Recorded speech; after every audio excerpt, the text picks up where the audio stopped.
Hello friends, कैसे हैं आप सभी लोग। आप सभी का स्वागत करता हूं फिर से अपने चैनल नॉलेज बाय जी पर। गाइस, आज हम इस वीडियो में एक ऐसी इन्फॉर्मेशन और एक ऐसी ट्रिक को बताने वाले हैं जो जितने भी एआईबी एग्ज़ाम को देने वाले कैंडिडेट हैं उन सभी के लिए जानना ज़रूरी है। तो एग्ज़ाम देने से पहले इस वीडियो का जानना आपके लिए इम्पोर्टेंट है। अगर अभी तक आपने तैयारी स्टार्ट नहीं की है, यानी कि अभी तक आपने कोई भी बेरेक्ट नहीं पढ़ा है, कोई भी क्वेश्चंस की रिवीजन नहीं की है, लेकिन फिर भी आप चाहते हैं कि आप एग्ज़ाम में पास हो जाएं, तो किस तरीके से आप पास हो सकते हैं, इसकी एक अच्छी खासी ट्रिक है। और उस ट्रिक के अनुसार अगर आप चीज़ों को कर लेते हैं तो आप इस एग्ज़ाम में ईज़िली पास हो पाएंगे। उस ट्रिक के बारे में आज हम इस वीडियो में डिस्कस करेंगे।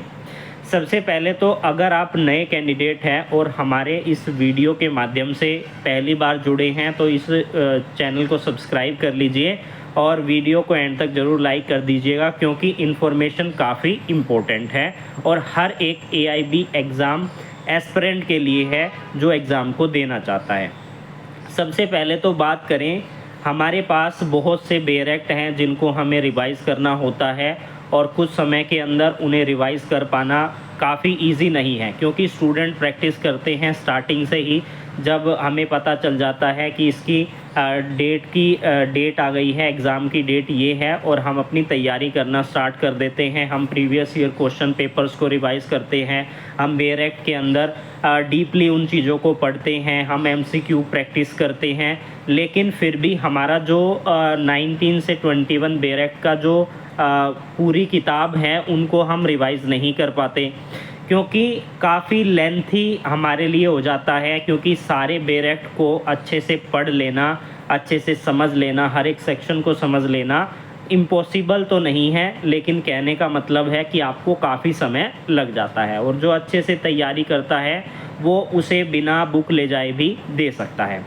अब यहाँ पर आपको क्या चीज़ें समझनी है, आप सभी को पता है जो एआईबी एग्ज़ाम होता है ये ओपन बुक एग्ज़ाम होता है और इसमें आप बेरेक्ट ले जा सकते हैं। यहाँ पर एक और नया क्वेश्चन रेज हो जाता है कि कैंडिडेट किस तरीके के बेरेक्ट ले जा सकते हैं। बाकी स्टूडेंट्स के कमेंट आते हैं कि हम किस तरीके के बेरेक्ट जो है एग्ज़ाम सेंटर पर ले जा सकते हैं।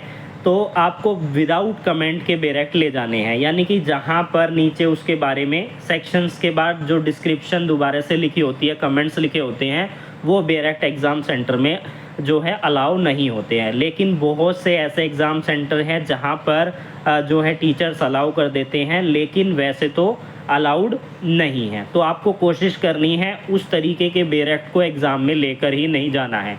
मार्केट में आपको ईज़िली मिल जाएंगे। 19 और 21 एक बुकलेट होता है जिसमें सारे बेरेक्ट आते हैं और विदाउट कमेंट के होते हैं।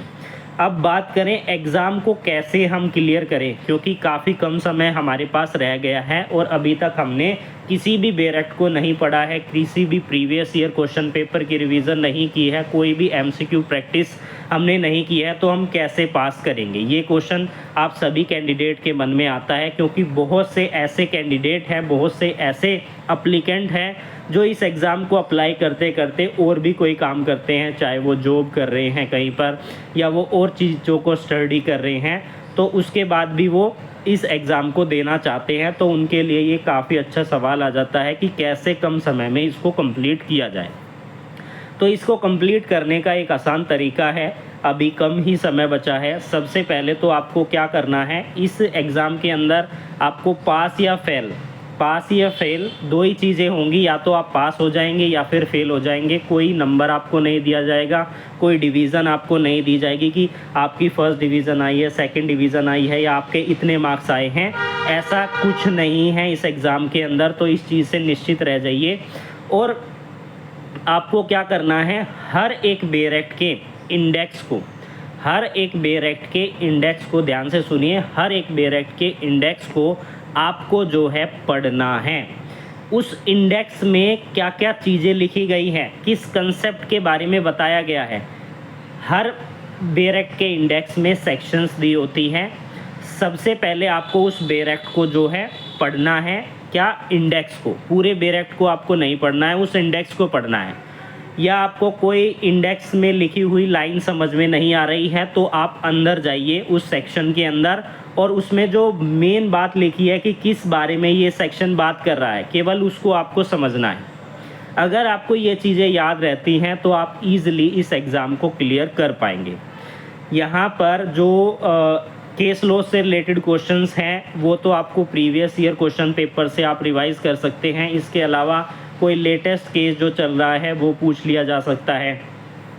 इसके अलावा आपको हर एक बेयर एक्ट के जो डेफिनेशन की सेक्शन है, क्योंकि हर एक बेयर एक्ट में एक डेफिनेशन सेक्शन होती है जिसमें कि कुछ वर्ड्स को डिफ़ाइन किया रहता है और उस वर्ड को किस सेक्शन में डिफ़ाइन किया गया है, यानी कि सेक्शन 2 है, किसी बेयर एक्ट की सेक्शन 2 है जिसमें डिफरेंट टाइप ऑफ वर्ड को डिस्क्राइब किया है ताकि उसे बाद में ना बताना पड़े। तो उस सेक्शन 2 के अंदर सब सेक्शन कितने में वो डिफ़ाइन किया गया है, ये चीज़ें पूछ ली जाती है, क्योंकि ये मोटी मोटी चीज़ें हैं और ये ईज़िली पूछ ली जाती हैं और इनको आप आसानी से आप समझ सकते हैं। जैसे कि आपको पता चल गया, यानी इस बेयर एक्ट में सेक्शन 3 के अंदर डेफिनेशन क्लोज दी गई है और इस बेयर एक्ट में सेक्शन 2 में डेफिनेशन क्लोज दिया गया है। ओपन बुक एग्ज़ाम है, आपको देखना है, उसे ओपन करना है बुक को और उसको ढूंढना है। केवल आपको इतनी सी मेहनत करनी है। अगर आपने अभी तक कोई तैयारी नहीं की है तो आपको केवल इंडेक्स को अच्छे से पढ़ लेना है ताकि आपको ये पता चल जाए कि उस बेयर एक्ट के अंदर जो चीज़ें हैं किस किस चीज़ों के बारे में बताया गया है। और इंडेक्स इन सभी बातों के बारे में बताता है, क्योंकि सबसे पहले तो इंडेक्स आता है जो कि एक सब हेडिंग के रूप में काम करता है और वो इंडेक्स में मोटा मोटा लिखा होता है कि ये सेक्शन इस चीज़ से रिलेटेड है। अब उसको डीप में पढ़ना है तो आपको उस सेक्शन के अंदर जाना होगा। ये और एग्ज़ाम के लिए इम्पोर्टेंट है, जैसे कि आप जुडिशरी की तैयारी कर रहे हैं, एपीओ की तैयारी कर रहे हैं, तो ऐसे में आपको सेक्शंस को भी डीपली देखना पड़ता है।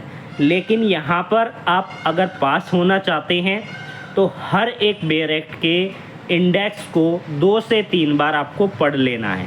बिल्कुल भी रट्टा नहीं लगाना है, केवल आपको समझना है कि ये सेक्शन किस बारे में बात करती है। जब आप उस क्वेश्चन को पढ़ेंगे, जब आप एग्ज़ाम सेंटर में एग्ज़ाम देंगे और उस क्वेश्चन को पढ़ेंगे तो वो चीज़ें आपके माइंड में क्लिक करेगी। अच्छा, ये तो मैंने इस सेक्शन में पढ़ा था, तो फटाफट आपको सबसे पहले क्या करना है, उस इंडेक्स को ही निकालना है। उस इंडेक्स में ऐसे करके देख लेना, हाँ भाई यहाँ पर लिखा है। अब यहाँ पर उसके सामने पेज नंबर लिखा होता है, उस पेज नंबर पर चले जाइए, उस पेज नंबर पर जाके आप मोटा मोटा पढ़ लीजिए, तो आपको उस क्वेश्चन का जवाब ईज़िली मिल जाएगा। यानी कि आपको ज़्यादा समय भी बर्बाद नहीं करना पड़ेगा, क्योंकि आपने अभी तक अच्छे से एग्ज़ाम की तैयारी नहीं की है, तो आप एग्ज़ाम में पास इसी तरीके से हो सकते हैं।